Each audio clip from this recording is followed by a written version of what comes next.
ప్రజా సమస్యలు వినకుండానే జనహిత పాదయాత్ర చేస్తారని బీఆర్ఎస్ పార్టీ ఖానాపూర్ నియోజకవర్గ ఇన్ఛార్జి బూకే జాన్సన్ నాయక్ అన్నారు. జనహిత పాదయాత్రతో రాష్ట్ర మంత్రులు ఖానాపూర్కు వచ్చి ప్రజలకు ఏమిచ్చిపోయారో అని ప్రశ్నించారు.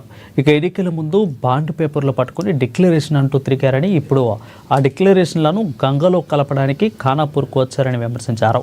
ఎన్నికలు ఇచ్చిన హామీలు మర్చిపోయారని అన్నారు. ప్రజలను మభ్యపెట్టడానికి, పక్కతో పట్టించడానికి పాదయాత్ర చేశారని అన్నారు. 420 హామీలు ఏదైతే ఇచ్చిర్రో ఆ హామీల మీద మీరు శ్రద్ధ వహించండి.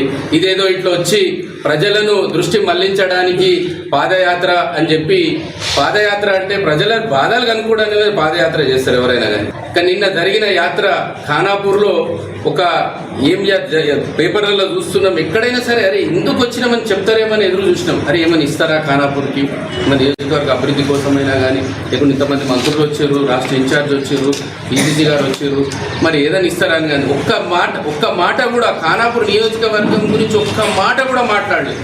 ఇది ఎంత దురదృష్టకరం. అందుకని ఈ ప్రజలను మళ్లించే జూటా హామీలు ఇచ్చి ప్రజలను మన్నించే మానుకోవాలి. ప్రజలకు మీకు ఇంకా టైం ఉన్నది, 3 సంవత్సరాలు ఉంది.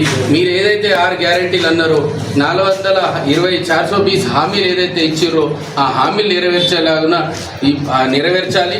ఏదైతే ప్రజల గురించి ఏదైతే డిక్లరేషన్లు అనుకుంటే చెప్పారో ఒక్కటి కూడా కాలేదు. అందుకని మేము బీఆర్ఎస్ పార్టీ ఖానాపూర్ నియోజకవర్గం నిన్న పాదయాత్ర కాదు, వాళ్ళు ఏదైతే జూటా హామీలు ఇచ్చిర్రో, డిక్లరేషన్లు ఇచ్చిర్రో అది గోదావరిలో కలపడానికి వచ్చినట్టే ఉంది. కానీ ఖానాపూర్ నియోజకవర్గానికి మేలు జరిగేది ఎట్లాంటిది కూడా లేదు. అందుకని ఇంకా మీకు 3 సంవత్సరాలు సమయం ఉన్నది. కాబట్టి మీరు ఏదైతే హామీలు ఇచ్చిర్రో ఆ హామీల మీద మీరు శ్రద్ధ వహించి హామీలు జరిగేటట్టు, ఏదైతే రుణమాఫీ అన్నారో, కౌలు రైతులు అన్నారో, ఆటోల గురించి, ఆటోలకు డ్రైవర్లకు 12,000 అన్నారో, ఎంతో ఆటో డ్రైవర్లు చాలా మంది ఆత్మహత్య, వాళ్ళకి కానీ ఏదో 4-5